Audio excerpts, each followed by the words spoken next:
મારી જીવનની યાત્રા ગૌમુખ ગંગોત્રીથી શરૂ થઈને ગંગા સાગર બની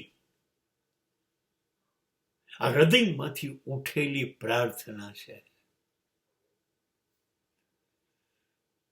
એક નાનકડી પવિત્ર પાણીની સેર ગૌમુખમાંથી છૂટે છે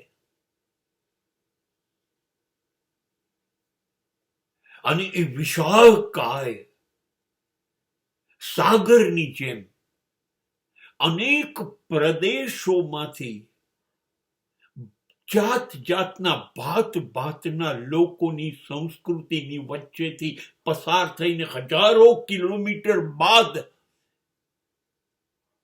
જઈને સાગરને કહે છે, હું આવી ગઈ, મને સ્વીકારી લે. સાગર પર હાથ કરીને કહે છે, આવી જા.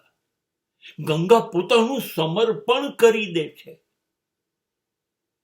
અને નદીમાંથી સાગર બની જાય છે. મારી જીવન યાત્રા આ જ હોય, આ જ હોય.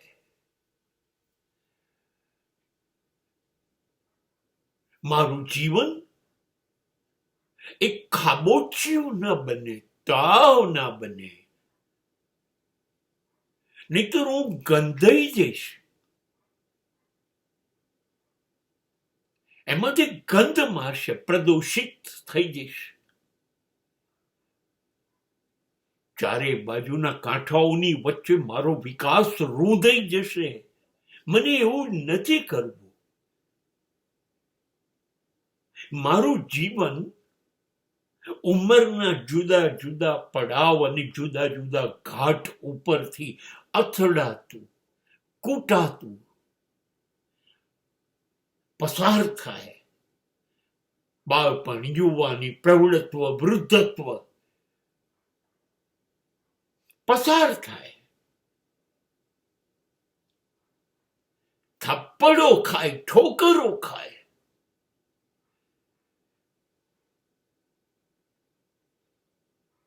અને જીવન યાત્રા જુદા જુદા જીવનના ઘાટ ઉપરથી અનુભવો ભેગી કરતી કરતી જીવન યાત્રા સમાપ્તિ તરફ જાય.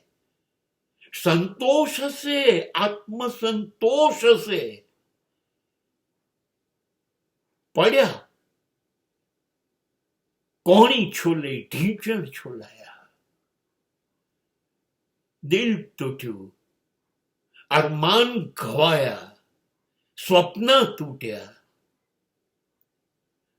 કેટલું બધું થયું જીવનના જુદા જુદા પડાવ ઉંમર પર. એ જુદી જુદી શહેરોની સંસ્કૃતિમાંથી પસાર જેમ થઈ એમ હું પણ જીવીશ. જે આયુષ્ય છે એમાં જુદા જુદા સંસ્કાર, વિચારધારા, જીવન પદ્ધતિ વાળા માણસોની અંદરથી પસાર થતો થતો અથડાતો કૂટાતો જો મારામાં ઉમેરાશ. અરે ભલે થપ્પડો મારે ગાલ પર, આ ગાલની લાલી એમને નથી આવી. અથડાયો, કૂટાયો, પડ્યો તો શું થયું? હવે તો જીવનના છેડા તરફ જઈ રહ્યો છું. ત્યારે તો દરેક ડગલું, દરેક પગલું જોઈ વિચારીને સાવચેતીથી મૂકતો થઈ ગયો કે ન થઈ ગયો? હા, જીવન વહેતું રહ્યું, વહેતું રહ્યું તો ચોખ્ખું રહ્યું, નિર્મળ રહ્યું, પવિત્ર બનવા જઈ રહ્યું છે. ગંગાએ જેમ સમર્પણ કર્યું ને સમુદ્રમાં અને સાગર બની ગઈ, એમ હું આ અથડાયેલું, કૂટાયેલું, વહેતું રહેલું જીવન અંતે સમર્પણ કરી દઈશ.